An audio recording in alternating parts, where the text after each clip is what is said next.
നമസ്കാരം. ADM K Naveen ബാബുവിന്റെ മരണത്തിലെ അന്വേഷണം അട്ടിമറിക്കപ്പെടുന്നു എന്നുള്ളത് ഈ ഇടയായിട്ട് പുറത്തു വന്നുകൊണ്ടിരിക്കുന്ന വാർത്തകളാണ്. ആ വാർത്ത സാധൂകരിക്കുന്ന ഒരു കാര്യമാണ് ഇപ്പോൾ പുറത്തു വരുന്നത്. അതായത് ഈ കേസ് അട്ടിമറിക്കപ്പെടുന്നു എന്ന് കുടുംബത്തും കൂടി ആ ഒരു നിഗമനത്തിലേക്ക് എത്തുന്നു എന്നുള്ളതാണ്.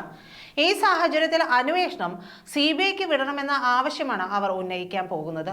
ഇതിന്റെ ഭാഗമായി ബന്ധപ്പെട്ട കേസിൽ തെളിവുകൾ നഷ്ടപ്പെടാതിരിക്കാൻ ഇടപെടൽ തേടി ഭാര്യ മഞ്ജുഷ കോടതിയെ സമീപിച്ചു.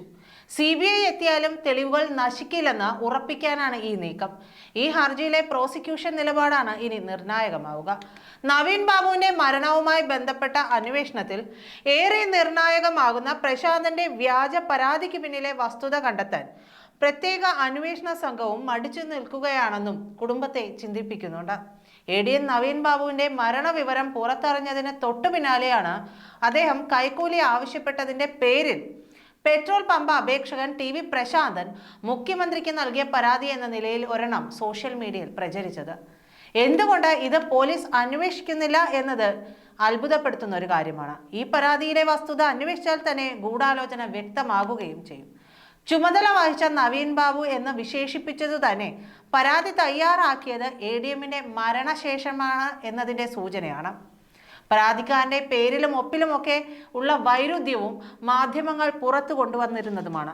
PP ദിവ്യയ്ക്ക് പ്രതിരോധം തീർക്കാൻ പ്രശാന്തന്റെ പേരിൽ സൃഷ്ടിച്ച പരാതിക്ക് പിന്നിൽ തിരുവനന്തപുരം കേന്ദ്രീകരിച്ച് പ്രവർത്തിക്കുന്ന CPM നേതാവാണ് എന്നതാണ് സൂചന. ഈ വ്യക്തിക്ക് പ്രശാന്തമായും നേരിട്ട് ബന്ധമുണ്ട്.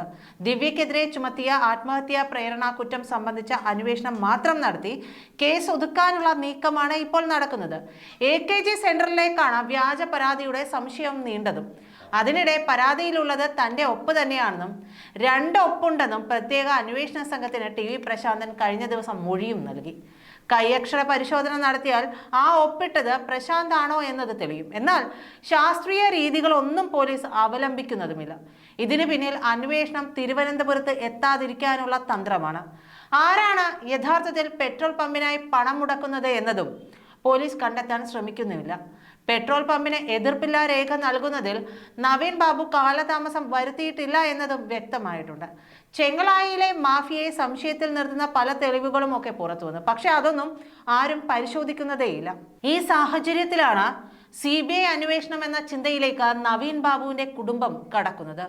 ഈ സാഹചര്യത്തിൽ നവീൻ ബാബു ഫോൺ വിളിച്ചതിന്റെ വിശദാംശങ്ങൾ, CCTV ദൃശ്യങ്ങൾ മുതലായവ അന്വേഷിക്കാൻ അന്വേഷണ ഉദ്യോഗസ്ഥൻ BSNL, വോഡാഫോൺ അധികൃതർ എന്നിവർക്ക് നിർദ്ദേശം നൽകണമെന്ന് ആവശ്യപ്പെട്ടാണ് ഭാര്യ ജുഡീഷ്യൽ ഫസ്റ്റ് ക്ലാസ് മജിസ്ട്രേറ്റ് കോടതിയിൽ ഹർജി നൽകിയത്.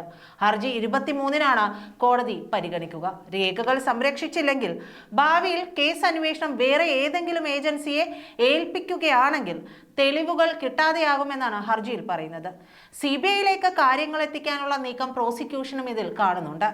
കളക്ട്രേറ്റ്, മുനീശ്വരൻ കോവിൽ, റെയിൽവേ സ്റ്റേഷൻ പരിസരം, പ്ലാറ്റ്ഫോം, പള്ളിക്കുന്ന് എന്നിവിടങ്ങളിലെ CCTV ദൃശ്യങ്ങൾ, കേസിൽ ആത്മഹത്യാ പ്രേരണ കുറ്റം ചുമത്തപ്പെട്ട മുൻ ജില്ലാ panchayat president PP Divya, collector Arun K Vijayan, petrol പമ്പിന് അപേക്ഷ നൽകിയ TV പ്രശാന്തൻ എന്നിവരുടെ ഒക്ടോബർ 1 മുതൽ 15 വരെയുള്ള മൊബൈൽ ഫോൺ വിളികളുടെ വിശദാംശങ്ങൾ, ഫോണിന്റെ ടവർ ലൊക്കേഷൻ എന്നിവ സംബന്ധിച്ച വിവരങ്ങൾ സംരക്ഷിക്കാൻ നിർദ്ദേശം നൽകണമെന്നാണ് ഹർജിയിൽ പറയുന്നത്.